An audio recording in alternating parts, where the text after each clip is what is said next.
Kembali lagi di analisa santuy bersama gua Felix. Kita intro dulu yuk.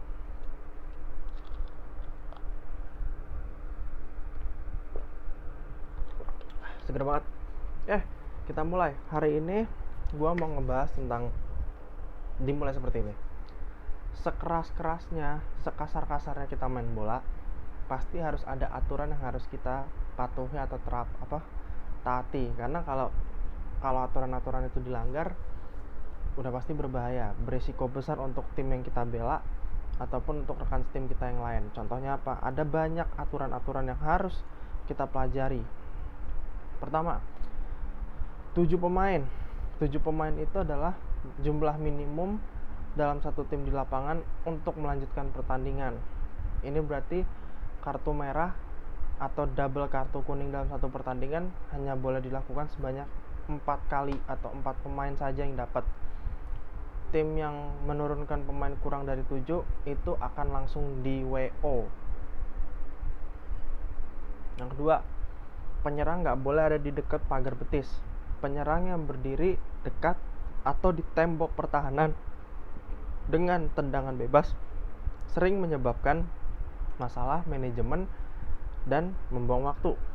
Tidak ada pembenaran taktis yang sah bagi penyerang untuk berada di tembok dan kehadiran mereka sering merusak citra permainan. Itu menurut IFAB, International Football Association Board, selaku pencipta aturan itu. Ketiga, larangan bagi penendang penalti, yaitu dalam penalti di waktu normal, pengambil tendangan penalti tidak bisa menyentuh atau menendang bola untuk mencetak gol setelah bola yang ditendang mengenai tiang dan rebound, kecuali kalau disentuh oleh pemain lain. Entah bola harus disentuh oleh rekan timnya atau bola harus disentuh oleh penjaga gawang. Simpelnya gini, kalau misalkan lu udah selesai nendang penalti, lu langsung nggak boleh nendang lagi. Harus minimal dapat dari rekan tim lo atau tim lawan, pemain tim lawan yang ngambil bola rebound tiang itu. Aturan 6 detik. FIFA menyatakan bahwa kiper hanya boleh megang bola selama 6 detik. Jadi waktu seorang kiper mengambil bola, mereka harus langsung cepat-cepat lepas bola dengan cara tertentu, entah itu dilempar atau ditendang setelah 6 detik untuk menunjukkan mereka nggak menahan. Aturan ini ditegakkan secara ketat, tapi jika kiper memegang bola untuk waktu yang lama dan wasit mengetahuinya, maka tendangan bebas tidak akan langsung diberikan kepada lawan. Seorang pemain bisa dikeluarkan bahkan sebelum pertandingan dimulai. Ingat gak karate kicknya Patrice Evra, bukannya Eric Cantona ya? Evra saat itu lagi bermain untuk Olympique Marseille. Dia meluncurkan karate kicknya ke salah satu fans timnya sendiri sebelum dimulai pertandingan Europa League, dan tentu saja dia diusir dari luar lapangan. Lalu apalagi aturan berikutnya? Nah, pengecualian offside. Tidak akan ada pelanggaran offside kalau pemain menerima bola langsung dari tendangan gawang, lemparan ke dalam, atau tendangan sudut.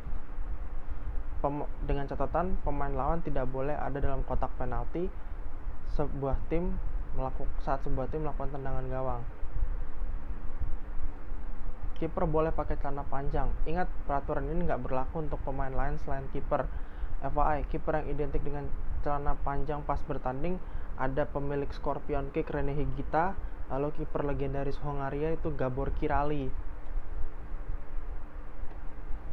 Jumlah pemain yang sama selama adu penalti pernah terjadi di final Piala Dunia 2006 case-nya ya, yaitu identik dengan insiden Zidane yang menanduk Marco Materazzi karena Prancis hanya punya 10 pemain setelah Zidane di kartu merah.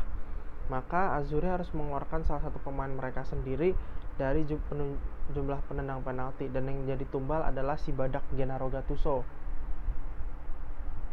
Pemain yang baru masuk tidak boleh mengambil bola mati atau lemparan dalam kecuali penalti.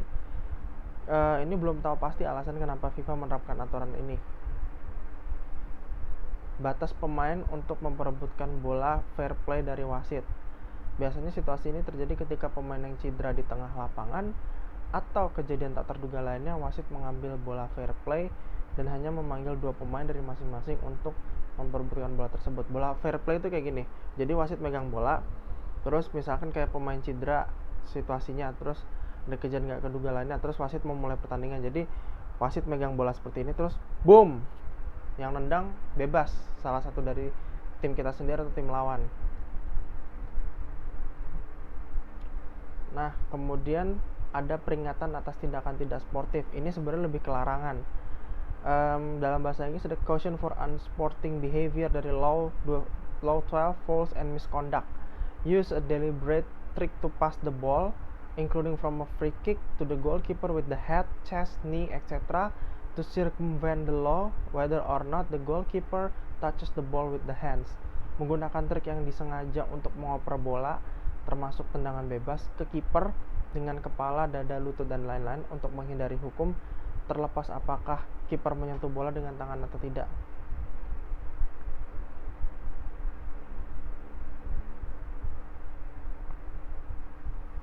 Lalu kemudian ada kartu kuning untuk selebrasi berlebihan tetap berlaku meski gol dianulir.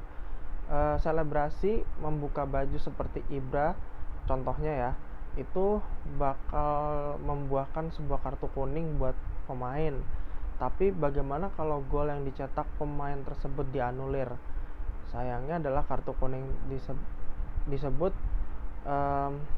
gak dikasih anulir juga.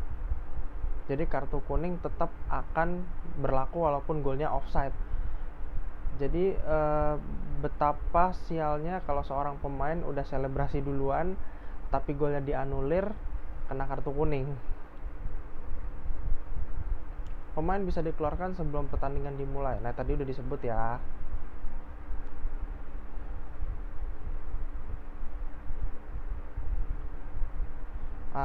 Own goal dari free kick dan lemparan ke dalam dianggap tidak sah. Skenario seperti yang disebut di atas mungkin punya kemungkinan terjadi sangat kecil, bahkan hampir nol. Tapi bagaimanapun, IFAB menerapkan aturan tersebut supaya pertandingan bisa berjalan dengan adil dan semestinya. Jadi kalau on goal yang terjadi dari tendangan bebas dan juga lemparan ke dalam atau lemparan ke dalam langsung tiba-tiba udah langsung masuk bolanya ke gawang sendiri, itu nggak dianggap nggak sah. Nah, tos-tosan, kalau aturan ini baru diberlakukan 2019 lalu. Awalnya kapten tim yang tos-tosan koin yang berhak memilih gawang mana yang bakal mereka tempati. Tapi dengan aturan baru ini, mereka juga berhak milih siapa yang akan memulai kick off duluan.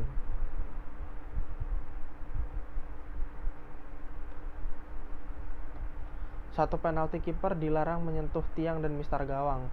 Kiper mungkin gak bakal mendapat sanksi apapun untuk hal ini, tapi jika seorang kiper masih menyentuh tiang gawang, wasit tidak bisa memberikan tanda supaya penendang bisa melakukan tendangan penalti.